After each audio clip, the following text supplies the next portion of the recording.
Scott Nachatilo here, again with a quick video about the Oklahoma City real estate market, and this is looking more at investment and leasing out properties.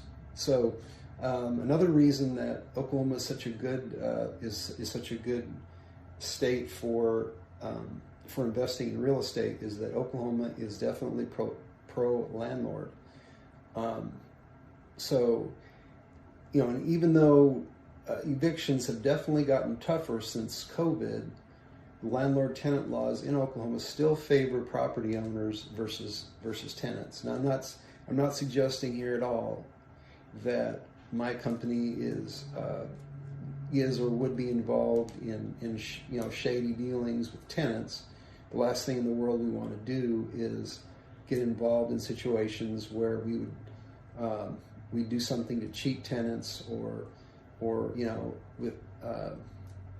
without good cause, boot them out into the street. We don't want to do that.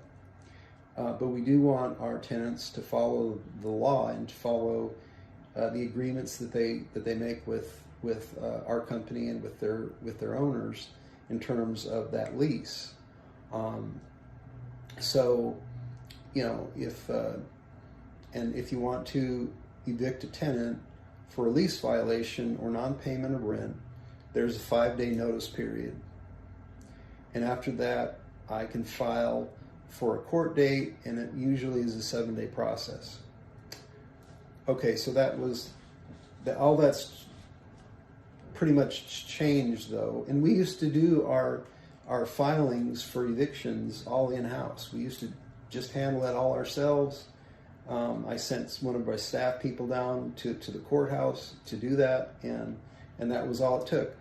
Well, it's gotten so much more complicated because of COVID that we have an eviction attorney handle those cases for us, and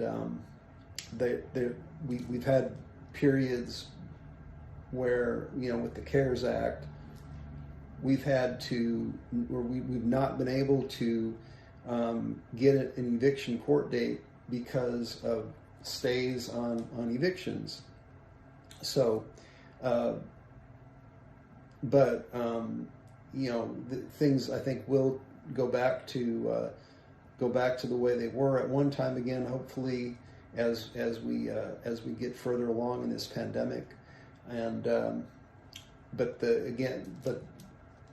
basis of this is still the landlord-tenant law, which still is pretty favorable for property owners.